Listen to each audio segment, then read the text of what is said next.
चलिए स्टार्ट करते हैं, समझते हैं कहानी क्या है। Telegram channel let's learn squad PDF आपको बाकी के तीनों सेशंस की मिल चुकी है विद आंसर्स, इसकी भी मिल जाएगी वहीं, और ये सेशन आपको पसंद आएगा ही। स्टार्ट करते हैं। जो टॉपिक्स हैं लिमिटेड हैं, बहुत ज़्यादा परेशान होने की जरूरत है नहीं, क्योंकि इस बार बहुत सारे सेट्स नहीं बनने वाले हैं। ऑफलाइन पेपर है तो एक दो सेट में कहानी निपट जाती है, बल्कि ऑलमोस्ट सेम ही क्वेश्चंस होते हैं, थोड़ा बहुत रीशफल हो जाते हैं आगे पीछे अलग सेट में। चलिए खैर समझते हैं कहानी क्या है। पहला क्वेश्चन आपके सामने, पोल में आप जवाब देंगे और बताएंगे आज ये इंटरनेट की प्रॉब्लम भी आपकी सॉल्व हो गई होगी। ठीक है जी, बहुत बढ़िया। हाँ, आप बिल्कुल बिल्कुल हम लोग मिल ही रहे हैं। चलिए करें, कंटिन्यू करें। बहुत बढ़िया, मैराथन करवा दीजिए। मैं समझती हूँ आप लोगों का मतलब पूरा ये मैराथन को लेके जो प्यार है, क्योंकि इतने सालों से होती आ रही है मैराथन, तो करेंगे उसमें हम। बट सीडीपी और हिंदी मतलब एक दो सब्जेक्ट्स की मैराथन इस बार हो पाएगी, क्योंकि बाकी चीजें भी हैं जो करनी है, जैसे कि ये सेशंस। क्वेश्चन नंबर 1 देखिए फटाफट से और पोल में जवाब दीजिए।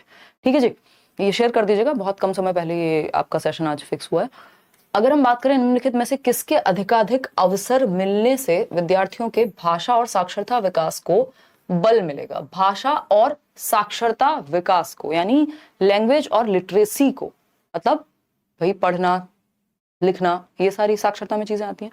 तो भाषा और साक्षरता को बल किससे मिलेगा? पहला ऑप्शन है बच्चे पर बोझ डाले बगैर सीमित संसाधनों से। मतलब बोझ क्या सिर्फ ज्यादा संसाधन होने से डलता है? ऐसा कहना गलत होगा। सहज लेखन और वाचन के बहुविध तरीकों से, जो कि सही जवाब आप लोग दे रहे हैं कि जब आप नेचुरली उसको लिखने के मौके देंगे। मान लीजिए परिवार है तो जो भी उसको आता है वो लिखे, वो नेचुरली मतलब सहजता से, है ना, बहुत ज्यादा उस पर बोझ नहीं है, प्रेशर नहीं है। ठीक, तो जो उसके अंदर से नेचुरली आ रहा हो सहजता से वो लिखे। वाचन के, बातचीत के उसको मौके मिले, जो सहज रूप से थोड़ा बहुत गलत बोले, थोड़ा बहुत गलत लिखे, चल जाएगा, लेकिन वो सहज रूप से अपने आप को अभिव्यक्त कर पाए, यानी नेचुरली एक्सप्रेस कर पाए खुद को। ठीक है ना। जिन विद्यार्थियों का विकास पहले से अच्छा है उनके लिए गतिविधियों का अनुकूलन करें, मतलब जो पहले से अच्छे डेवलप्ड हैं उनके बारे में ही सोचें, ये गड़बड़ हो जाएगी। कक्षा में पठन कोना सृजित कर वहां पुस्तकें रख दें, यानी एक कॉर्नर बना दिया, बस वहीं पुस्तकें रखी हुई हैं, तो ये तो बेहतर तरीका नहीं होगा। बच्चा कहाँ एक्टिव है? बच्चा यहाँ एक्टिव है नेचुरली, तो B option is the right answer. चलिए आगे बढ़ते हैं। क्वेश्चन नंबर 2 देखिएगा। अंजना व्याकरण की कक्षा के बारे में भ्रमित है कि कैसे पढ़ाया जाए, आप उसे व्याकरण शिक्षण का कौन सा सर्वोत्तम तरीका सुझाना चाहेंगे? यानी व्याकरण पढ़ाने का सर्वोत्तम तरीका कौन सा है इन 4 ऑप्शंस में से? व्याकरण के नियम कैसे बनते हैं, इनकी व्याख्या करना सीखना। स्वाभाविक विमर्श के दौरान व्याकरण के नियमों को प्रस्तुत करना। या फिर यदि व्याकरण में कोई अपवाद है तो सबसे पहले उसकी व्याख्या करना, या व्याकरण की भूमिका व महत्व का वर्णन करना। सोशल साइंस ना हम पहले करते थे ना हम अभी कर रहे हैं, बैचेस में कराया जाता है, वो आप वहीं से रेफर कीजिए। मैंने कोशिश किया, कई बार सोचा है, बट उतना समय और एनर्जी जो है निकल नहीं पाया कि सोशल साइंस पे काम हो, है ना, तो वो तो मैंने आपको प्रॉमिस किया भी नहीं था। देखिएगा एक बार, बी ऑप्शन आप लोग कह रहे हैं। इंडिपेंडेंस डे की शुभकामनाएं भाई, वैसे तो अभी काफी रात हो ही गई है। देखिएगा, अगर हम बात करें व्याकरण शिक्षण का, और ये जो लोग परेशान हो रहे हैं, परेशान होने की जरूरत नहीं है, सिलेबस नहीं बदला, इतनी सारी मैराथन्स पड़ी हुई हैं आपकी, डोंट वरी, और अभी तो कर रहे हैं ना, जितना हो पाएगा करेंगे ही। बी ऑप्शन 70% लोग कह रहे हैं। स्वाभाविक विमर्श के दौरान व्याकरण के नियमों को प्रस्तुत करना, यानी जो एक नेचुरल डिस्कशन है उसके बीच में, संदर्भ में बेसिकली आप व्याकरण लेकर के आ रहे हैं। कुल मिला के बात ये है, संदर्भ बोले तो जो नेचुरल डिस्कशन है या जो कोई भी एक चीज चल रही है उसके संदर्भ में आपने बता दिया। ठीक है, इतनी बात क्लियर है, कोई दिक्कत इस बात को समझने में किसी को भी नहीं हो रही है, बढ़िया जवाब आप लोग दे पा रहे हैं। सनोवर कह रहे हैं मैम बीएड वाले अब क्या करें, फर्स्ट पेपर दें या नहीं दें? अगर नहीं देना है तो सेकंड पेपर पर ही फोकस करें। नहीं सनोवर, देखिए 3 सब्जेक्ट्स आपके कॉमन हैं, ये मैं किसी को भी सजेस्ट नहीं करूंगी अभी कि आप कोई भी पेपर छोड़ दें इस बेसिस पे कि अभी जो लॉ आ गया है या जो सुप्रीम कोर्ट से जजमेंट आया है, कल को चीजें क्या हो, कोई एक स्टेटमेंट आ जाए, कुछ और आ जाए जिनका अब तक है, कुछ भी अगर पॉजिटिव होता है और आपने पेपर छोड़ दिया तो फिर पछताना रह जाएगा सिर्फ। तो उस पछतावे से बचने के लिए वर्स्ट केस में क्या होगा, क्योंकि फीस आपने भर दी है, पेपर आपको दे देना चाहिए। अब 3 सब्जेक्ट कॉमन ही है, चाहे वो बीपीएससी वाले ही हो, चाहे हमारे दिमाग में हो कि हाँ ऐसा होगा, बट अभी प्रॉपरली तो नहीं कहा गया ना सामने सामने, तो पेपर तो देके आइए, अपनी तैयारी भी अच्छे से कीजिए। और ठीक देखिएगा, व्याकरण शिक्षण का कौन सा सर्वोत्तम तरीका, तो यही है, स्वाभाविक विमर्श के दौरान व्याकरण के नियमों को प्रस्तुत करना। सिर्फ नियम की व्याख्या कर दो, अपवाद है तो उसको पहले बता दो कि भूमिका क्या होती है व्याकरण की, उसका महत्व समझा दो, नहीं, नेचुरली जब आप एक स्टोरी पढ़ रहे हैं, कुछ और पढ़ रहे हैं, तो उसके बीच में व्याकरण आपको उसी संदर्भ में, उसी कॉन्टेक्स्ट में समझा दिया जाए। व्याकरण सर्वाधिक बेस्ट तरीका यही होगा कि नेचुरली आपको संदर्भ में समझाया जाए, यह स्वाभाविक रूप से समझाया जाए। क्वेश्चन नंबर 3 देखिएगा, भाषा अधिगम के लिए सामग्री निर्माण का एक सिद्धांत कौन सा है? तो सामग्री निर्माण लैंग्वेज को सीखने के लिए बेस्ट तरीका कौन सा है? प्रत्येक आयु वर्ग के लिए जटिल सामग्री का चयन किया जाना चाहिए। देखिए, सरल से जटिल की ओर जाया जाता है और हर एक आयु वर्ग के लिए, छोटे बच्चों के लिए भी जटिल की बात कर रहे हैं हम, तो ये तो गलत हो गया। सामग्री को धीरे धीरे स्तरवार बनाना चाहिए, ये बात एकदम सही है जो आप 69% लोग कह रहे हैं कि भाई धीरे धीरे ग्रेडेड वे में अपग्रेड करेंगे हम, सिंपल टू कॉम्प्लेक्स जाएंगे, सरल से जटिल की ओर जाएंगे, धीरे धीरे लेवल अप करते जाते हैं, स्तर को बढ़ाते हुए चलते हैं धीरे धीरे। पाठ्य पुस्तक अपने आप में पर्याप्त है, इसलिए सिर्फ पाठ्य पुस्तक सामग्री बहुत ही सूचनाप्रद होती है तो सामग्री से भर दो, ये सब बेकार की बातें हो गई। क्वेश्चन नंबर 4 देखिएगा, अध्यापक विद्यार्थियों की गलतियों का विश्लेषण करते हैं, गलतियों के प्रतिरूपों की पहचान करके विद्यार्थियों को पुनः पढ़ाते हैं और उनका स्पष्टीकरण देते हैं, यह किसके अंतर्गत आएगा? यानी जो अध्यापक हैं वो बच्चों की गलतियां यानी उनके एरर्स को क्या करते हैं? एनालाइज करते हैं, विश्लेषण करते हैं, गलतियों के प्रतिरूपों की पहचान करते हैं कि किस तरह की गलती बार बार हो रही है, फिर से पढ़ाते हैं जहां कमी रह जाती है, जहां पे बच्चा ज्यादा गलती कर रहा होता है, जहां उसको स्पष्टीकरण की जरूरत पड़ती है। ये सब किसका पार्ट है? सूक्ष्म शिक्षण का, यानी माइक्रो टीचिंग का? जी नहीं, वो तो टीचिंग ट्रेनिंग में ही हो जाता है, प्रॉपर क्लास में थोड़ी माइक्रो टीचिंग होती है। उपचारात्मक शिक्षण का, नियमित शिक्षण का या चुनौतीपूर्ण शिक्षण प्रक्रिया? तो ये उपचारात्मक शिक्षण यानी रेमेडियल टीचिंग का पार्ट है कि आप पहले डायग्नोस किया होगा, पहले निदान किया होगा, फिर बाद में उपचार दे रहे हैं कि यहां समस्या रह गई, चलो इसको दोबारा पढ़ाते हैं, बच्चे को समझ में नहीं आया। तो B option is the right answer. आगे बढ़ेंगे, क्वेश्चन नंबर 5 देखिएगा, शिक्षार्थियों के लिए मुक्त लेखन का मुख्य लाभ क्या है? ये टॉपिक्स हर बार आते हैं। मुक्त लेखन यानी फ्री राइटिंग बोलते हैं इंग्लिश में, तो मुक्त लेखन मतलब बच्चे को सहज रूप से आप लिखने दे रहे हैं, तो इसका लाभ क्या है? यानी नेचुरली जो उसके मन में, मान लीजिए आपने कहा दिवाली एक टॉपिक दिया, या फिर दीपावली के अलावा आपने टॉपिक दिया परिवार, आपने टॉपिक दिया कुछ और उसका फेवरेट कोई भी गेम या खेल हो सकता है, तो उस पे वो कुछ भी जो उसके मन में आएगा। मुक्त लेखन में होता क्या है, एक सीमित समय दिया जाता है, यानी मान लीजिए 30 मिनट का समय है, 5 मिनट का समय, 5 मिनट तक जो जिसके दिमाग में आएगा उस विषय में वो अपना लिख सकता है, बहुत ज्यादा व्याकरण का ध्यान रखे बगैर कि बहुत ज्यादा आपको हर एक जगह पे आप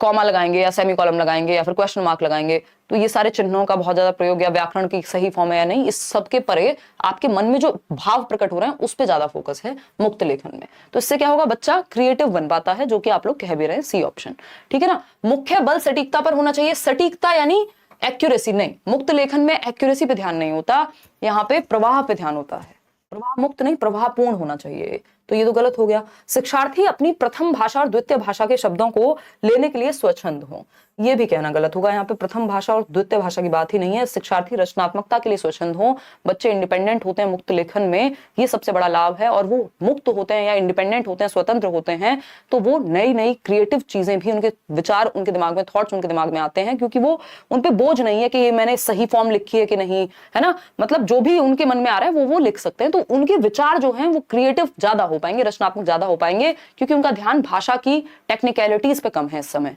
लिखने या न लिखने की स्वच्छंदता हो, ऐसा नहीं है। मुक्त लेखन का मतलब ये नहीं होता मन करे तो लिखो, नहीं तो मत लिखो। क्वेश्चन नंबर 6 पर आते हैं, व्याकरण के कार्य कैसे होने चाहिए, यानी हम ग्रामर में अगर एक्टिविटीज करा रहे हैं या कोई भी कार्य है तो किस तरह के होने चाहिए? संदर्भ के अनुसार, जीवन उन्मुखी यानी जीवन के परे, नियमों पर केंद्रित होने चाहिए या स्मृति पर आधारित होने चाहिए? तो हमें पता है व्याकरण और संदर्भ का बहुत प्यारा सा रिश्ता है।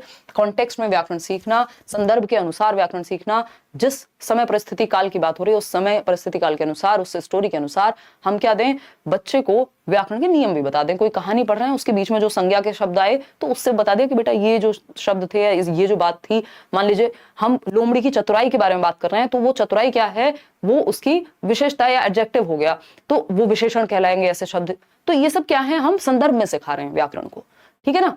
हाँ, मैं उदय सर ले लेंगे क्लास चालू। चलिए खैर, A option is the right answer. आगे बढ़ेंगे, आसान लग रहे हैं अब तो, और ये ऐसी चीजें हैं जिनको इग्नोर नहीं किया जा सकता पेपर में, है ना। क्वेश्चन मुश्किल अगर आते हैं तो वो कुछ ही क्वेश्चन हो सकते हैं, और वो भी हमें लगते हैं कई बार। क्वेश्चन नंबर 7 देखिएगा, भाषा अधिगम के बारे में कौन सा सही है, यानी लैंग्वेज टीचिंग के बारे में कौन सी एक बात सही है। ठीक, कल 9 बजे हम बिल्कुल तैयार मिलेंगे, है ना, मतलब आप लोग अभी क्लास आपकी बिल्कुल कंटिन्यू है। भाषा अधिगम के बारे में कौन सा सही है, यानी लैंग्वेज लर्निंग के बारे में कौन सा सही है। सभी प्रकार की विषय वस्तु भाषा अधिगम है, यानी जो भी विषय वस्तु है, जो भी कंटेंट है, वो सब लैंग्वेज लर्निंग का ही है। भाई सही बात है, कोई भी सब्जेक्ट हम बिना लैंग्वेज के नहीं पढ़ सकते, बिना भाषा के नहीं सीख सकते। तो भाषा तो आप सीख ही रहे हैं, कोई भी सब्जेक्ट पढ़ रहे हैं तो, चाहे वो अंग्रेजी हो, अंग्रेजी तो खुद ही भाषा है, हिंदी खुद ही भाषा है, लेकिन चाहे वो इतिहास हो, गणित हो, विज्ञान हो, कोई भी आप जब सब्जेक्ट पढ़ रहे हैं, विषय पढ़ रहे हैं, तो भाषा तो आप अपने आप ही सीख रहे हैं। तो सभी प्रकार की विषय वस्तु भाषा का अधिगम है। विषयों का अधिगम भाषा अधिगम में मदद नहीं करता, ये कहना गलत है। कोई भी विषय आप पढ़ रहे हैं तो भाषा अधिगम में भी मदद करेगा, लैंग्वेज लर्निंग में भी हेल्प मिलेगी। विज्ञान और गणित सीखने के लिए भाषा महत्वपूर्ण नहीं है, एकदम गलत बात है। बिना भाषा के कैसे तो आप गणित पढ़ेंगे, बिना भाषा के कैसे आप विज्ञान पढ़ेंगे, उसकी भी तो अपनी भाषा है ना हर सब्जेक्ट की। ठीक, भाषा अधिगम विषय सामग्री और वृत्तांतों के आधार पर ही होना चाहिए, यानी जो कंटेंट उस सब्जेक्ट में दिया हुआ है, जो घटनाएं घटी हैं, बस उसी आधार पे नहीं, हमें इसको इतना सीमित नहीं करना। A option is the right answer. Question number 8 देखिएगा, बच्चों में भाषिक निपुणता सर्वाधिक उपयुक्त किस प्रकार से विकसित की जा सकती है। यानी भाषिक निपुणता जो है, यानी लैंग्वेज में वो प्रोफिशिएंट हो जाए, इस चीज के लिए सबसे बेहतर तरीका कौन सा है। पहला भाई, अब बफरिंग नहीं है, बफरिंग ने बहुत समय खराब किया इस बार हमारा सीटेट में, मैराथन्स भी डिस्टर्ब की हैं। हाँ बात सही है रेहान, बट यार अगर पॉजिटिव नहीं रहेंगे, आगे के बारे में नहीं सोचेंगे, तो काम चलेगा कैसे। इंटेंशन तो यही रहती है ना कि क्लास होगी ही, ठीक, अब नहीं होती तो आपको पता लग ही जाता है। क्वेश्चन नंबर 8 देखिए, बच्चों में भाषिक निपुणता सर्वाधिक उपयुक्त किस प्रकार से विकसित की जा सकती है। तो व्याकरणिक नियमों की ड्रिल और अभ्यास द्वारा, यानी कि बार बार प्रैक्टिस कराते रहो, तो ये तो सर्वाधिक उपयुक्त तरीका बिल्कुल नहीं है। ड्रिल और प्रैक्टिस वैसे भी कोई पॉजिटिव नहीं है, कीवर्ड्स का एक सेशन रखेंगे, उसमें ही डिस्कस भी कर लेंगे। नियमित रूप से श्रुत लेख द्वारा, यानी कि सिर्फ उनको डिक्टेशन बोलते रहो, इमला बोलते रहो, तो उससे क्या होगा, निपुणता आ जाएगी बच्चे में, नहीं, वर्तनी की अशुद्धि तो दूर हो जाएगी, यानी स्पेलिंग मिस्टेक्स तो कम हो जाएंगी, लेकिन भाषा के और भी पक्ष हैं। कार्य आधारित गतिविधियों में भाग लेकर सबसे बेहतर यहाँ बच्चा भाषा सीख पाएगा, क्योंकि बच्चा जो है वो एक्टिविटी बेस्ड लर्निंग करेगा। उसको कोई एक रोल प्ले दे दिया, उसको कोई ऐसी एक्टिविटी दे दी जिसमें वो भाषा का प्रयोग करे, कोई भाषण हो गया, कोई और डिबेट डिस्कशन हो गया, चर्चा और ये सब चीजें, तो एक्टिविटी बेस्ड लर्निंग होनी चाहिए। शब्द भंडार का संवर्धन से काम नहीं चलेगा, शब्द बहुत सारे आते हो और प्रयोग ना आता हो तो गड़बड़ है। क्वेश्चन नंबर 9 देखिएगा एक बार। क्वेश्चन नंबर 9 कहता है, कक्षा 5 की अध्यापिका ने अपनी कक्षा के लिए कुछ कहानियों का चयन किया है। कहानियों के चयन हेतु किस मानदंड का प्रयोग नहीं करना चाहिए। यानी जब आप कहानी चूज कर रहे हैं, किस कहानी को आप पढ़ाएंगे या जिसका डिस्कशन होगा क्लासरूम में, तो कौन सा एक क्राइटेरिया कहानी को चयनित करते समय नहीं होना चाहिए। सिंधु कल या परसों में होगी भाई, है ना, बस आप सेशन देख लेना एक बार, यूट्यूब पे चेक कर लेना कि मैराथन कब हो रही है, कल हो रही है कि परसों हो रही है, पता लग जाएगा। No promise. देखिएगा, मानदंड का प्रयोग नहीं करना चाहिए, यह विद्यार्थियों की रुचि पर आधारित होनी चाहिए। ये बात तो सही है कि बच्चे के इंटरेस्ट पे बेस्ड हो, उसकी एज के हिसाब से हो, कोई भी सामग्री अगर आप चूज कर रहे हैं। यह विद्यार्थियों के भाषा स्तर और भाषा विकास पर आधारित हो, किस स्तर पे बच्चा है, अभी कितना आता है, उस आधार पे आप नई सामग्री चूज करते हैं। विद्यार्थियों की पृष्ठभूमि को ध्यान में रखेंगे, ये भी सही बात है, वो किस संस्कृति, किस समुदाय, है ना, कैसे वो कनेक्ट कर पाएगा उस कहानी से, बात सही है। लेकिन चयनित की गई पुस्तकें भारतीय पृष्ठभूमि से होनी चाहिए, ये एकदम गलत क्राइटेरिया है कि आप बाहर का अगर कोई लिटरेचर है या पुस्तकें हैं या किसी और संस्कृति से हैं तो आप कहेंगे नहीं हम इसको नहीं पढ़ाएंगे। ऐसा कहना एकदम रिजिडिटी होगी, ये फ्लेक्सिबिलिटी या लचीलापन नहीं होगा, और लचीलापन हमें चाहिए ना कि rigidity. D option is the right answer. Question number 10 देखिएगा एक बार। एक शिक्षार्थी अपनी पठन क्षमता का अपने संज्ञानात्मक स्तर से एक चरण ऊंचे की अपठित पाठ्य सामग्री के जटिल विश्लेषण करके प्रदर्शित करती है। यानी जितना उसको आता है, अपने संज्ञानात्मक स्तर जो उसका करंट नॉलेज का लेवल है, उसमें +1 करके वो जो है सीखने की कोशिश कर रही है। याद कर लीजिए, स्टीफन क्रेशन क्या कहते हैं इसको, कॉम्प्रिहेंसिबल इनपुट कहते हैं, बिल्कुल सही जवाब आपका। बोधगम्य निवेश कहते हैं कॉम्प्रिहेंसिबल इनपुट। जितना आता है उससे +1 लेवल पे रखो आप बच्चे को, जो भी पूछ रहे हो, सिखा रहे हो, ताकि थोड़ी सी डिफिकल्टी भी हो, थोड़ा चैलेंज भी फील हो और थोड़ा उसको कंट्रोल में भी फील हो कि हाँ थोड़ी चीजें मुझे आती हैं। तो इसलिए हम नोन टू अननोन यानी ज्ञात से अज्ञात की ओर जाते हैं, जो आता है उससे हल्का सा एक लेवल ऊपर। क्वेश्चन नंबर 11 देखिएगा, और ये कहता है जब हम अपने विद्यार्थियों को अधिकृत भाषा के साथ साथ दूसरे विषयों के माध्यम से भाषा सीखने के अवसर देते हैं तो यह अवसर क्या कहलाएंगे। यानी जो हमारे स्टूडेंट्स हैं, हम उनको जो भाषा ऑलरेडी है हमारे पास, अधिक जो भाषा चल रही है, उसके साथ साथ दूसरे विषयों के माध्यम से भाषा सीखने के अवसर दे रहे हैं। यानी भाषा में तो हम भाषा को पढ़ ही रहे हैं, हिंदी को पढ़ ही रहे हैं, लेकिन उस हिंदी के माध्यम से बाकी सब्जेक्ट्स भी हम पढ़ रहे हैं, या बाकी सब्जेक्ट्स में भी उसी भाषा का प्रयोग हो रहा है। इसको लैंग्वेज अक्रॉस करिकुलम या हम क्या कहते हैं, भाषा समूचे पाठ्यक्रम में। ये गलत जवाब आप लोग दे रहे हैं, ये भाषा अर्जन नहीं कहलाता, ये LAC लैक कहलाएगा। यानी जब हम अपने विद्यार्थियों को अधिकृत भाषा के साथ साथ दूसरे विषयों के माध्यम से भाषा सीखने के अवसर दे रहे हैं, दूसरे विषयों के माध्यम से भाषा सीख रहे हैं आप। ये नहीं कहा है कि किसी भाषा के ग्रामेटिकल या व्याकरणिक नियमों को सीख रहे हैं, किताबों से पढ़ रहे हैं, स्कूल में सीख रहे हैं, वो भाषा अर्जन होता है, उसमें बाकी सब्जेक्ट्स की बात नहीं हो रही होती, भाषा की बात हो रही होती है, ठीक है ना। तो ऐसी गड़बड़ हमको नहीं करनी है। आगे बढ़ेंगे नेक्स्ट क्वेश्चन पे। क्वेश्चन नंबर है 12, भाषा के आकलन में निदानात्मक परीक्षणों का प्रयोग किसके लिए किया जाता है? यानी जो हम डायग्नोस्टिक टेस्ट ले रहे हैं उसका पर्पस क्या है लैंग्वेज के अंदर। पहला ऑप्शन है उपचारात्मक शिक्षण की योजना बनाने के उद्देश्य से विद्यार्थियों की कमियों का पता लगाना, यानी कि हम बच्चे की कमियों का पता लगाएं उपचारात्मक शिक्षण की योजना बना करके। या फिर सेकेंड ऑप्शन है विशिष्ट कार्यक्रमों के लिए शिक्षार्थी की उपयुक्तता का आकलन करना, कैंपस प्लेसमेंट देना, भाषा प्रयोग के लिए विद्यार्थी की क्षमता की जांच करना। नहीं, सिंपल बात है, निदानात्मक परीक्षण होता है इसलिए कि पता चल सके कि कमी कहां है। उपचारात्मक शिक्षण की योजना जो रेमेडियल टीचिंग है, निदानात्मक बोले तो डायग्नोस्टिक टेस्ट, डायग्नोज कर रहे हैं, पता लगा रहे हैं समस्या है कहां। और ये इसका जो प्रयोग है वो इसके लिए किया जाएगा कि कल को जब रेमेडी देनी हो, उपचारात्मक शिक्षण देना हो, तो हमारे पास एक योजना हो कि बच्चे में दिक्कत कहां थी और उसकी कमियों का पता लगा करके हम योजना बना सकें किसकी, उपचारात्मक शिक्षण की। तो आसान बात हो गई। क्वेश्चन नंबर 13 देखिएगा, वह लेखन जिसमें इस बात पर ध्यान दिया जाता है कि लेखन इस रूप में प्रस्तुत किया जाए कि दूसरे आसानी से पढ़ और समझ सकें, इसमें हस्तलेखन, वर्तनी, विराम चिन्ह और सामान्य लेआउट शामिल है, यह क्या कहलाएगा?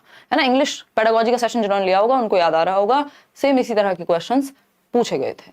ठीक, तो वह लेखन जिसमें इस बात पर ध्यान दिया जाता है कि लेखन इस रूप में प्रस्तुत किया जाए कि दूसरे आसानी से पढ़ और समझ सकें, मतलब पढ़ और समझ सकें दूसरे, इस बात पे फोकस किया जाए। और बाकी चीजें जैसे हस्तलेखन, वर्तनी, स्पेलिंग ठीक है कि नहीं है, विराम चिन्ह है कि नहीं है, सामान्य लेआउट ठीक है कि नहीं है, ये प्रतिलेखन यानी ट्रांसक्रिप्शन में आता है।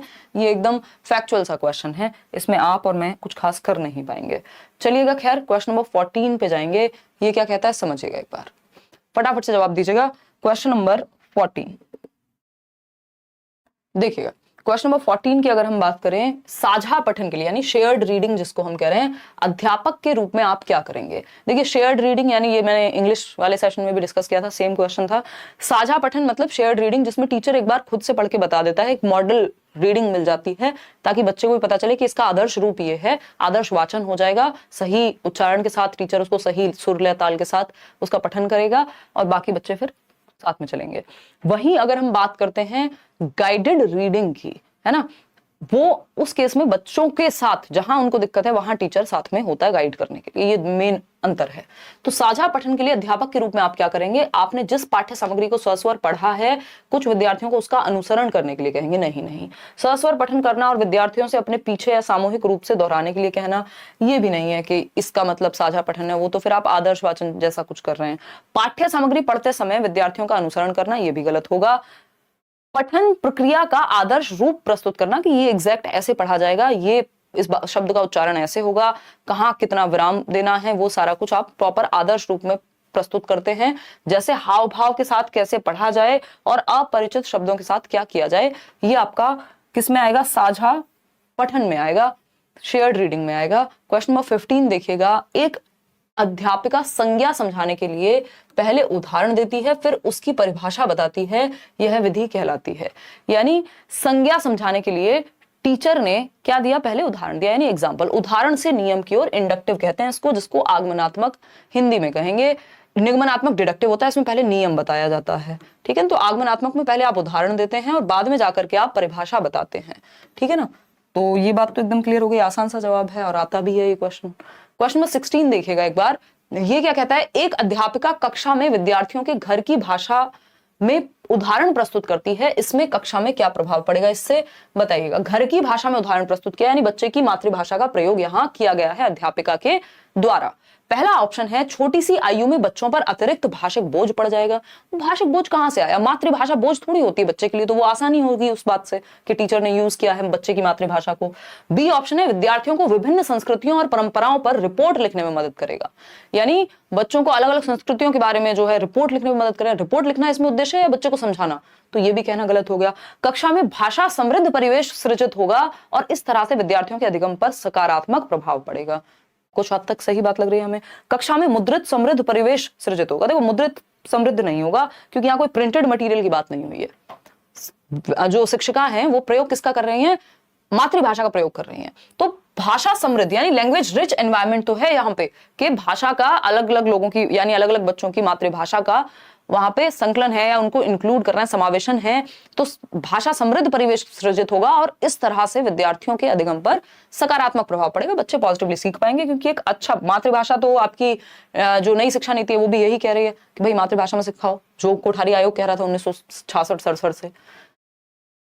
क्वेश्चन नंबर 17 देखिएगा, पठन शिक्षण के लिए टॉप डाउन उपागम की कौन सी युक्ति नहीं है? टॉप डाउन और बॉटम अप अप्रोच को एज इट इज ये पूछ लेते हैं अभी हिंदी और इंग्लिश दोनों में। तो पठन शिक्षण के लिए टॉप डाउन, टॉप से डाउन है ना, और बॉटम से अप मतलब बिल्कुल छोटे अक्षर से और आप कहानी की तरफ जा रहे हैं, और टॉप डाउन में आप कहानी से नीचे अक्षर की तरफ आ रहे हैं, उसके बीच में बहुत सारी जर्नी होगी, उस पर चर्चा बाद में करेंगे। तो पठन शिक्षण के लिए टॉप डाउन उपागम की कौन सी युक्ति सही नहीं है? चित्रों को देखकर अर्थ का अनुमान लगाना, यानी जब आप चित्र देख रहे हैं तो अर्थ का भी अनुमान लगा रहे हैं। इसका मतलब जो एक टोटल कहानी है उससे आप अर्थ समझ रहे हैं, ऐसा नहीं है कि आप कोई वर्ड मीनिंग याद कर रहे हो, कोई आप शब्दावली याद कर रहे हो। तो ये तो टॉप डाउन है, हमसे नहीं पूछा है। कौन सा नहीं है? इसमें वर्णमाला के अक्षरों, उनकी ध्वनियों और अलग अलग शब्दों के अर्थ का शिक्षण शामिल है। ये कहना गलत होगा। वर्णमाला हुआ, अक्षर हुआ, ध्वनि हुई, अलग अलग शब्दों के अर्थ जानना हुआ, फिर उन शब्दों को जोड़ करके एक वाक्य बनाना हुआ, फिर आप पूरे एक पैराग्राफ या एक पैसेज की तरफ जाते हैं, गद्यांश पद्यांश जो भी हम कह रहे हैं। तो ये सब जो है ये बॉटम अप में आएंगे। जब आप नीचे से ऊपर की तरफ जा रहे हैं, छोटे से बड़े की ओर जा रहे हैं, अगर मैं कहूं कि अक्षर से, वर्णमाला से अक्षर, फिर हम ध्वनि, फिर अलग अलग शब्द, तो ये बॉटम अप अप्रोच है, ना कि टॉप डाउन। तो यही गलत है और जो गलत है वही सही है, क्योंकि पूछा ही गलत है। साझा पठन, अब ये साझा पठन में बिल्कुल आप पूरी कहानी पढ़ रहे होते हैं, निर्देशित पठन में भी, गाइडेड रीडिंग में भी पूरी कहानी समझ रहे होते हैं बच्चे, ना कि एक एक अल्फाबेट या अक्षर को समझ रहे होते हैं या याद कर रहे होते हैं। क्वेश्चन नंबर 18 देखिएगा, संदर्भ में व्याकरण किस पर बल देता है? संदर्भ में व्याकरण, ऐसा रेयर ही कोई सेट आपको मिलेगा आज तक जहां क्वेश्चन ना आया हो। संदर्भ में व्याकरण का मतलब है कॉन्टेक्स्ट में ग्रामर सीखना। फटाफट से जवाब दीजिएगा, फिर हम आगे बढ़ेंगे। इंग्लिश पेडागोजी की मैराथन करा दीजिए मैम। गीता, मेरा बस चलता है, आप चीजें अगर ठीक रहती हैं इस बार तो वो तो सारी ही सब्जेक्ट की होनी थी मैराथन, बट रहे कुछ कारण, तो प्रीवियस जो इंग्लिश पेडागोजी की मैराथन है एक बार वो आप रेफर कर सकते हो, अगर पॉसिबल हुआ तो मैं कोशिश करूंगी, बट अभी उस पर कोई प्रॉमिस नहीं है। सीडीपी में पक्का कराऊंगी, अगर मौका मिला तो हिंदी पेडागोजी भी कराऊंगी। एक कीवर्ड का सेशन आपका होना बहुत जरूरी है, मैराथन से भी ज्यादा, क्योंकि मैराथन आपके पास प्रीवियसली है, फ्री नोट्स भी हैं जो मैंने दिए हुए हैं, वो सब काम आ जाएंगे, ठीक है ना। तो सीडीपी तो पक्का ही है, परसों होपफुली सीडीपी हो जाएगा, कल हम मैथ्स पेडागोजी का एक वो खत्म कर लेंगे। देखिएगा 63% लोग सी कह रहे हैं, संदर्भ में व्याकरण विषय वस्तु के शिक्षण के लिए व्याकरण अनुवाद विधि का प्रयोग करने पर बल देती है। बात तो सही है। भाषा के नियमों को आत्मसात करने पे नहीं नहीं नहीं नहीं, एक सेकेंड। संदर्भ में व्याकरण किस पर बल देती है? आप लोग अलग अलग जवाब दे रहे हैं।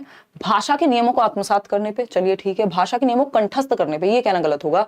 नियमों का अति सामान्यकरण करने पे नहीं। विषय वस्तु के शिक्षण के लिए व्याकरण अनुवाद विधि, अरे नहीं भाई नहीं, है ना। व्याकरण अनुवाद विधि से, ये पता नहीं कहां से आपके दिमाग में ये सेट हो गया है। विषय, ये इंग्लिश में भी आया था सेम क्वेश्चन, विषय वस्तु के शिक्षण के लिए व्याकरण अनुवाद विधि का प्रयोग करना संदर्भ में व्याकरण कब से हो गया? ये तो बिल्कुल ही खराब बात हो जाएगी। ग्रामर ट्रांसलेशन में तो संदर्भ में व्याकरण सिखाई नहीं जाती, बल्कि व्याकरण अलग से ही रटवाई जा रही है अगर देखें तो ये तो पॉसिबल ही नहीं है कि सी ऑप्शन सही हो जाए। भाषा के नियमों को आत्मसात करने पे, क्योंकि जब आप संदर्भ में पढ़ रहे होते हैं, कोई कहानी पढ़ते समय आपको पता चला कि अरे ये जो चतुराई है या क्लेवर जो एक वर्ड है, ये क्या है? एक विशेषता बताने वाला शब्द है, एडजेक्टिव है। तो ये आपने नियम इनडायरेक्टली ही आत्मसात कर लिया। जब आप पढ़ रहे हैं और आपने देखा कि कहीं मान लीजिए गया वेंट टू स्कूल, तो अब आपके दिमाग में वो सेट हो गया, आत्मसात कर लिया नियम के सेकेंड फॉर्म वेंट होती है, गो की। समझ पा रहे हो ना? तो भाषा के नियमों को आत्मसात करते हैं आप जब संदर्भ में सीख रहे होते हैं। अलग से व्याकरण पढ़ रहे होते हैं तो आप रट्टे लगाते हैं, कंठस्थ करते हैं। तो A option is the right answer. आगे बढ़ेंगे क्वेश्चन नंबर 19 पर। पाठ्यचर्यक विषय जैसे विज्ञान, गणित, इतिहास, भूगोल, कला, शिल्प, शारीरिक शिक्षा आदि अर्थपूर्ण और रुचिकर तरीकों से भाषा प्रयोग के अवसर प्रदान करते हैं। यह क्या प्रदर्शित करता है?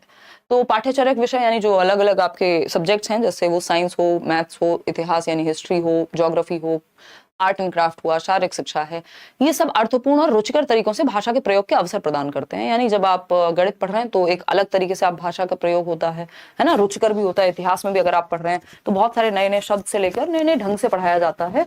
तो बात सही है कि आप भाषा भी सीख रहे हैं। इसको भाषा समावेशन कहते हैं, अर्जन कहते हैं। भाषा जब आप सीख रहे होते हैं तो उसको अर्जन कहते हैं। ये तो अर्जुन कहा ही नहीं जा सकता जब आप बाकी विषयों से अलग अलग ढंग से भाषा को सीख रहे हैं। भाषा समावेशन कह रहे हैं कई लोग, ये भाषा बोधगम्यता, भाषा समूचे पाठ्यक्रम में। देखिए ये बात पता नहीं आप क्यों इसकी तरफ जा रहे हैं इतना, भाषा समावेशन की तरफ। भाषा समावेशन नहीं है ये अगेन लैंग्वेज अक्रॉस करिकुलम है, यानी भाषा समूचे पाठ्यक्रम में, यानी भाषा के प्रयोग का मौका मिल रहा है। मतलब अलग अलग सब्जेक्ट में जब आप किसी भी लैंग्वेज को प्रयोग कर रहे होते हैं तो वो भाषा समूचे पाठ्यक्रम में, यानी एक पूरे करिकुलम के सभी सब्जेक्ट्स में एक लैंग्वेज है जो कॉमन है। जब आप सारे सब्जेक्ट पढ़ रहे हैं तो आप लैंग्वेज सीख रहे हैं, जब आप लैंग्वेज सीख रहे हैं तो आप सब्जेक्ट भी सीख रहे हैं। ठीक है ना बात? तो इतनी बात क्लियर है भाई। चलिए खैर आगे बढ़ते हैं नेक्स्ट क्वेश्चन की तरफ। नेक्स्ट क्वेश्चन है क्वेश्चन नंबर 20। देखिएगा क्या कहता है। क्वेश्चन नंबर 20 कहता है, कक्षा 8 की भाषा अध्यापक रीमा कक्षा में सस्वर कहानी सुनाने से पहले अच्छी तैयारी सुनिश्चित करती हैं। आपकी राय में सस्वर कथा पठन के लिए सबसे कम महत्वपूर्ण क्या है जो रीमा को नहीं करना चाहिए? सस्वर कथा पठन बोले तो कि टीचर जो है वो प्रॉपर सुर लय ताल के साथ कथा का वाचन करे। ठीक है ना? मतलब जहां पे कहां कितना उतार चढ़ाव है, कहां विराम लेना है, कहां अपनी भाषा में या अपनी टोन में चेंज लाने की जरूरत है, अपने एक्सप्रेशन में परिवर्तन की जरूरत है। सस्वर कथा पठन के अंदर ये चीज आती है कि आप मौन वाचन है एक, तो दूसरा है सस्वर यानी लाउड रीडिंग हो रही है, तो वहां पे आपकी प्रोनाउंसिएशन से लेकर के और इंटोनेशन तक सब अच्छा होता है, यानी उतार चढ़ाव भाषा में और आपका उच्चारण, ये सब चीजें क्लियर होती हैं और आप एंजॉय भी कर पाते हैं उस सेशन को। ठीक है बात? अगर हम बात करें यहाँ पे डी ऑप्शन 42% लोग कह रहे हैं कहानी के निष्कर्ष पर आधारित प्रश्न बनाना जो विद्यार्थियों से पूछे जा सके। भाई बात क्या चल रही है कि सस्वर कहानी सुनाने से पहले अच्छी तैयारी सुनिश्चित करते हैं। ठीक है, आपकी राय में सस्वर कथा पठन के लिए सबसे कम महत्वपूर्ण क्या है, यानी लीस्ट इंपॉर्टेंट जब लाउड रीडिंग हो रही है या सस्वर कथा पठन हो रही है? तो पहले तो अनेक बार कहानी खुद से पढ़नी पड़ेगी। भाई मछली जल की रानी है, अगर टीचर ने प्रैक्टिस नहीं की होगी तो उस सुर लय ताल के साथ वो क्लासरूम में नहीं पढ़ा पाएंगी। बात सही है, तैयारी के समय ये करना पड़ेगा। जिन शब्दों के बारे में वह सुनिश्चित नहीं है उनको समझना, अगर कहीं पे किसी शब्द को समझने में दिक्कत है तो वो भी समझ के जाना। पठन पूर्व गतिविधि की योजना बनाना के जो प्री रीडिंग एक्टिविटीज हैं, क्या पूछना है बच्चों से, लेकिन ये नहीं कि कहानी का जो निष्कर्ष होगा उसके आधार पर प्रश्न बनाना, ये लाउड रीडिंग की प्रैक्टिस में नहीं आएगा, है ना? ये आप वैसे भी कोई भी चैप्टर पढ़ाते हैं तो वहां भी आता है। क्वेश्चन नंबर 21 देखिएगा, 21वां सवाल कहता है आपसे, मनप्रीत पंजाब के ग्रामीण विद्यालय में भाषा की अध्यापिका है। माध्यमिक स्तर की भाषा कक्षा में वह रेडियो का एक संसाधन के रूप में प्रयोग करती हैं, यानी रेडियो क्या है? एक रिसोर्स है। निम्नलिखित में से कौन सा कथन उसे भाषा निवेश में मदद नहीं करेगा? यानी लैंग्वेज में इन्वेस्टमेंट कह लीजिए या लैंग्वेज को बेहतर बनाने में, सिखाने में कौन सा एक चीज है जो मदद नहीं करेगी, यानी हेल्पफुल नहीं होगी लैंग्वेज को सिखाने के एक संसाधन के रूप में? तो पहला ऑप्शन है शिक्षार्थियों के भाषा पाठों के श्रवण को रेडियो प्रसारण द्वारा अनुपूरित करना। यानी भाई रेडियो क्या एक संसाधन है भाषा सीखने में, सही बात है, एक रिसोर्स है, एक एड है। प्रसारण में सुने गए संवादों को अपनी भाषा में लिखना और उन पर रोल प्ले करना, इससे भी बच्चों की भाषा का विकास जो है बेहतर होगा। रेडियो की खोज पर बात करना और रेडियो का मॉडल बनाना, ये हमने इंग्लिश में भी किया ही था। ये इतिहास का विषय है ना कि भाषा का, कि रेडियो कब आया था, कहां से बनाया, किसने बनाया, या फिर साइंस के अंदर हम पढ़ेंगे इसको, इतिहास में भी नहीं पढ़ेंगे। ये रेडियो का इतिहास जो कि साइंस के अंदर चला गया, तो यहाँ पे अगर हम देखें तो ये सही नहीं होगा। बाकी रेडियो से उसके विद्यार्थियों को विभिन्न आवाजें मिलेंगी, तो लैंग्वेज बाकी ऑप्शन से सीखी जा रही है, लेकिन ये किसी और सब्जेक्ट के बारे में बात हो गई फिर, है ना? इतिहास हो गया कि जानना और मॉडल बनाना, फिर साइंस में चला जाएगा। क्वेश्चन नंबर 22 देखिए, एक लेखक की भूमिका में शामिल है, यानी जो एक राइटर का रोल है उसमें क्या शामिल है? मुख्य विचार बिंदु पर चिंतन करना, यानी जो भी मुख्य विचार बिंदु है उससे एक कॉन्टेक्स्ट, जो भी एक सामग्री है उसका उस पर चिंतन करना। फिर नेक्स्ट पॉइंट क्या है? लेखन सामग्री के प्रकार के बारे में विचार, जो भी लिखने की सामग्री है, कविता, कहानी, रिपोर्ट, विधि, निर्देश आदि, इन सब पे विचार। कौन और क्यों इसका पाठक होगा, कौन पढ़ने वाला है, ये किसके लिए है, ये चीजें, इन सब के बारे में देखिए। जब बात हो रही है कौन पढ़ने वाला है ना, ये रिपोर्ट बनाई जाए, कविता लिखी जानी है, कहानी लिखी जानी है या पढ़ी जानी है, कौन इसको पढ़ने वाला होगा, है ना? न्यूज़पेपर में भी एक आर्टिकल आएगा तो पहले ये सोचा जाएगा ना इसके दर्शक कौन होंगे, या टीवी पे आप एड भी देखते हैं तो किस समय पे कौन सा एड आएगा, उनको सब पता है कि इस टाइम पे जो हाउसवाइफ्स हैं वो घर में रहती हैं तो ये वाले विज्ञापन चलाओ या ये वाला टीवी सीरियल चलाओ, है ना? ये फलाना सीरियल है, भाभी जी घर पर है, रात को 11 बजे चलाओ, पूरा परिवार बैठे देखे, ये सब क्या है? वो उन्होंने पहले से कंपोजिशन के समय पे ये सब सोचा है ना, कि हमारी ऑडियंस कौन होगी और क्या इसमें होना चाहिए, तो ये संयोजन यानी कंपोजिशन में आएगा। आगे बढ़ेंगे नेक्स्ट क्वेश्चन पे। जब इसमें ग्रामेटिकल चीजों का ध्यान रखना होता तो ये प्रतिलेखन या फिर आपका ट्रांसक्रिप्शन हो जाता, यही अंतर है दोनों में। क्वेश्चन नंबर 24 देखिएगा, ये क्या कहता है भाई, अध्यापक अपने विद्यार्थियों को भिन्न भिन्न समूहों में बांटती है और उन्हें तरह तरह की सामग्री देती है, जैसे कि पत्र पत्रिकाओं के लेख, समाचार पत्र के लेख, फिल्म, विज्ञापन, खेल रिपोर्ट, होटल की भोजन सूची, पर्यटन सूचना आदि। अध्यापक द्वारा इस्तेमाल की जा रही इस सामग्री को क्या कहेंगे? बताइएगा फटाफट से। अगर हम बात करें तो ये कौन सी सामग्री है? जब आपको एक एडवर्टीजमेंट, ये भी क्वेश्चन आया हुआ है, कई बार आया हुआ है, इंग्लिश और हिंदी दोनों में। बस इसको कभी छोटा बना देते हैं, कभी इतनी चीजें ना लिख करके एक चीज लिख देंगे, है ना। तो एडवर्टीजमेंट की अगर हम बात करें, एडवर्टीजमेंट दे दिया, कोई रिपोर्ट दे दी, कोई न्यूज आर्टिकल, तो पता नहीं कितनी बार पूछा है इन्होंने, ठीक है ना। और इसमें आप लोग इंग्लिश में भी गलती कर रहे थे और इसमें भी कर रहे हैं, ठीक है ना। तो अगर हम देखें बाह्य सामग्री, इसको एक्सटर्नल रिसोर्स कहते हैं, बिल्कुल भी नहीं कहते हैं। अगर कोई कह रहा है ऐसा तो गलत है। ये एकेडमिक सामग्री है, तो एकेडमिक सामग्री थोड़ी होती है न्यूज रिपोर्ट, एकेडमिक्स के लिए थोड़ी बनाई गई है न्यूज रिपोर्ट, तो जनता के लिए पढ़ने के लिए बनाई गई है, ठीक। स्वाभाविक सामग्री या प्रामाणिक सामग्री, इसमें कई लोग, आप लोग पिछली बार इंग्लिश में भी यही कह रहे थे कि इसको तो नेचुरल मटेरियल कहेंगे, जो कि एकदम गलत होगा। ये प्रामाणिक सामग्री कही जाती है, या इंग्लिश में कहें तो ऑथेंटिक मटेरियल कहा जाता है। ये एक नंबर हिंदी इंग्लिश दोनों का फिक्स है, हर बार आता है, ठीक है ना। ये क्या है? ये है आपकी, कितने लोग डी ऑप्शन दे रहे थे? 32% लोग, 38% लोग ए दे रहे थे, जो कि एकदम गलत है।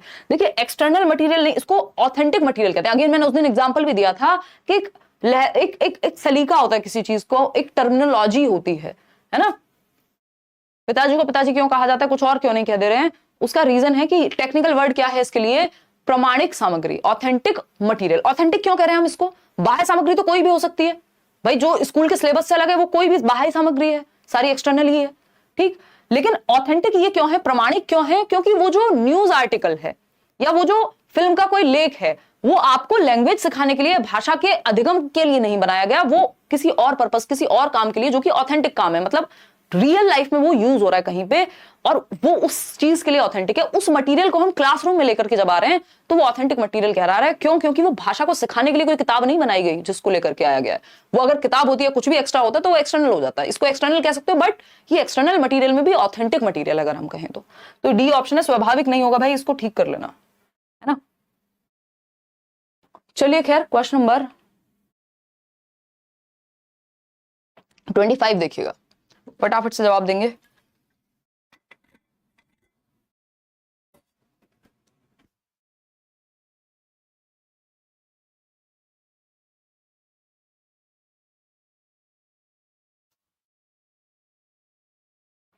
क्वेश्चन नंबर 25, त्रुटियों के संदर्भ में अध्यापक को अपना दृष्टिकोण बदलना चाहिए। इनको अवांछनीय मानने के स्थान पर उसे क्या करना चाहिए? यानी जो त्रुटियां हैं वो अवांछनीय या एक्सेप्टेबल ही नहीं है, इसकी बजाय टीचर को कैसे देखना चाहिए इसको, गलतियों को, यानी एरर्स को, बच्चों के त्रुटियों को एक स्वाभाविक अंश के रूप में लेना चाहिए और उनकी अनदेखी करनी चाहिए। स्वाभाविक तो देखेंगे, बट अनदेखी करेंगे तो कैसे ठीक होंगी गलतियां? इन्हें विद्यार्थियों की मूर्खतापूर्ण गलतियां चूक के रूप में लेना चाहिए, एकदम खराब। गलतियों को बच्चों के चिंतन और भाषा विकास के स्तर में वृद्धि कारक के रूप में देखना चाहिए। ये बात एकदम सही है कि गलतियों को बच्चे के चिंतन और भाषा विकास के स्तर में वृद्धि कारक के रूप में हम देखेंगे। गलतियों को अध्यापक के लिए संशोधन कार्य जी नहीं, बच्चा सोचता कैसे है, उसका चिंतन प्रक्रिया कैसी है, उसके स्तर में कैसे वृद्धि कर सकते हैं, आगे नेक्स्ट लेवल पे कैसे लेके जाएंगे, ये सब बातें हमें गलतियों से पता लगती हैं। बच्चे की चिंतन में या चिंतन प्रक्रिया में झांकने का मौका देती है हमें गलतियां, ऐसा आपका एनसीएफ भी कहता है।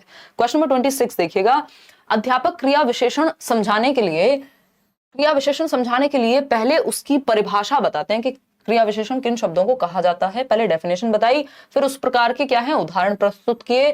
तो पहले डेफिनेशन है नियम से उदाहरण की ओर जाना, है ना, नियम से उदाहरण की ओर जाना, नियम से उदाहरण की ओर। पहले परिभाषा क्या है, नियम है एक तरह का जो एक फिक्स हो गया, ठीक है ना।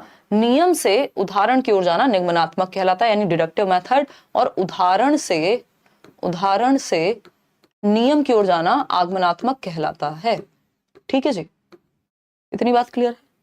तो आंसर क्या हुआ इसका, निगमनात्मक विधि, यानी B option is the right answer. आगे बढ़ेंगे, बाकी किसी का तो यहाँ सेंस ही नहीं है।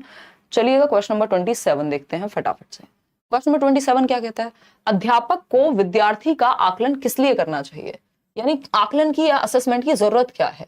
एक टीचर को बच्चे के असेसमेंट की जरूरत क्या है। ये जो पोल में आप जवाब दे रहे हैं ये असेसमेंट है एक तरह का, जिससे आइडिया लगता है कि कितने % लोग सही जवाब दे पा रहे हैं, आपको भी पता लगता है कि आप कितना बेहतर सीख रहे हैं, कमी कहां पर है। ठीक, तो पहला ऑप्शन ये है पता लगाने के लिए कि लक्ष्य भाषा में सर्वाधिक रूप से उत्तम और निपुण कौन है, यानी जो टारगेट लैंग्वेज है उसमें बेटर कौन है। यहां सिर्फ टारगेट लैंग्वेज की बात हुई है नहीं, यहां तो इन जनरल असेसमेंट की बात हुई है। सामान्य तौर पे शिक्षार्थियों के सीखने में अंतरों या गैप का पता लगाना, चलो ठीक बात है। शिक्षार्थियों को उनके पूर्व निष्पादन के आधार पर अपने स्तर में सुधार लाने के लिए कहना, कुछ हद तक ये भी हो सकता है। शिक्षार्थियों की प्रगति की तुलना उनके सहपाठियों से करना, ये तो बिल्कुल सही नहीं होगा। बेटर ऑप्शन इन दोनों में से भी ये है हमारे पास कि गैप का हम पता लगा रहे हैं। हालांकि अगेन बोर्ड ने जो है कहा कि सी को उठा लेते हैं, पूर्व निष्पादन के आधार पर अपने स्तर में सुधार लाएंगे, बट जो बेटर ऑप्शन है वो बी ही है। हम इसी के साथ जाएंगे। कई बार आंसर्स में भी, आंसर की में भी गलती हो जाती है रेयर केस में, तो हम उसी में इसको काउंट कर रहे हैं क्योंकि इस तरह क्वेश्चन पहले भी आए हुए हैं और जवाब वही रहता है जो हमने डिस्कस किया है। रोहित भाषा की कक्षा के लिए चाहता है कि विद्यार्थी भाषा के साथ भाषा में संलग्न हो, यह कैसे संभव है। यानी विद्यार्थियों को भाषा के अधिकाधिक अवसर देना, विद्यार्थियों को भाषा के नियम सिखाकर सटीकता के साथ स्थान पर भाषा अर्जन करा देंगे अधिगम के स्थान पर। बताइएगा एक बार, अधिकाधिक अवसर देंगे तो नेचुरली चाहे वो अधिगम हो चाहे वो अर्जन हो, सारी ही चीजें भाषा के बारे में या लर्निंग हमेशा ही अच्छी होगी। A option is the right answer. Question number 29 देखिएगा, ये क्या कहता है। अध्यापक अपने विद्यार्थियों को उनकी पठन क्षमता के आधार पर पठन क्षमता समूहों में बांटती है। पठन के स्तरानुसार सभी को पुस्तकें दी जाती हैं। वह प्रत्येक समूह में प्रत्येक विद्यार्थी से बारी बारी सस्वर पठन करवाती है और पुस्तक के बारे में बात करती है। वह किस विधि का अनुसरण कर रही है। देखिए हमने दो चीजें पढ़ी थी जिसको हम क्या कहते हैं, साझा पठन यानी शेयर्ड रीडिंग। इसलिए मैं इंग्लिश का भी प्रयोग कर रही हूँ क्योंकि आपका जो सिलेबस है वो हिंदी इंग्लिश या सभी लैंग्वेज की पेडागोजी का सेम ही है, ठीक है ना। और दूसरा होता है आपका यहाँ निर्देशित यानी गाइडेड रीडिंग, ठीक है। इसमें हमारी कंफ्यूजन रहती है, उसको हम क्लियर करेंगे। वर्बली मैं आपको एक बार बता भी चुकी हूँ, ठीक। मौन पठन तो साइलेंट रीडिंग होता है, जब बच्चा मन में पढ़े। विस्तृत पठन हो गया आपका पूरा इंटेंसिव रीडिंग, वो करने की कोशिश कर रहा है, सारी डिटेल्स में जाने की कोशिश करेगा। देखिएगा यहाँ पे अगर हम बात करें यहाँ किसकी, देखिए ये साझा पठन नहीं है, शेयर्ड रीडिंग नहीं है, क्योंकि टीचर ने खुद से नहीं बताया। शेयर्ड रीडिंग में टीचर खुद से आदर्श वाचन करती है, यानी वो खुद से पढ़ के बताएगी, फिर बच्चों के साथ डिस्कशन होगा। यहाँ पे क्या है, यहाँ पे बच्चे बारी बारी से, टीचर हैं सबके पास, बच्चों को उठाया, उनको सस्वर पढ़ने के लिए कहा, कहीं दिक्कत है तो वो सॉल्व की, ग्रुप में बांटा हुआ है। ये गाइडेड रीडिंग का पार्ट हो गया। चलिए आगे बढ़ते हैं नेक्स्ट क्वेश्चन की तरफ। नेक्स्ट क्वेश्चन क्या होगा भाई, देखिएगा एक बार, एक मिनट उल्टा बोल दिया मैंने। देखिएगा एक बार पोल फिर से दे दो। अध्यापक अपने विद्यार्थियों को उनकी पठन क्षमता के आधार पर पठन क्षमता समूहों में बांट दिया, ठीक है। पठन के स्तरानुसार सभी को पुस्तकें दी जाती हैं, ठीक है। वह प्रत्येक समूह में प्रत्येक विद्यार्थी से बारी बारी सस्वर पठन करवाती हैं, ठीक है। और पुस्तक के बारे में बात करती हैं, जो कि ठीक है ना। वह किस विधि का अनुसरण कर रही हैं, तो साझा पठन ही होगा भैया, क्योंकि बच्चे जो हैं यहाँ शेयर रीडिंग जो है कर रहे हैं और टीचर करवा भी रही हैं, जो आपका सस्वर पाठन है। क्वेश्चन नंबर 30 देखिएगा, अध्यापक भाषा में अधिगम की कमियों अंतरों के कारणों की पहचान किसके द्वारा करवा सकते हैं या कर सकते हैं। यानी गैप कहीं रह गया, गलती कहाँ है बच्चे की, उसका पता कैसे लगाएं टीचर। उपलब्धि टेस्ट लेके, अचीवमेंट टेस्ट तो ये होता है कितना आता है, ये नहीं होता कि कमी कहाँ रह गई है। निपुणता टेस्ट होता है कितने निपुण हैं आप, अगेन ये भी फिर रिजल्ट पे ओरिएंटेड है। स्थापन टेस्ट निदानात्मक टेस्ट होता है इसी बात के लिए कि बच्चे की कमी कहाँ रह गई है, और इसके बाद आपका उपचारात्मक शिक्षण होगा।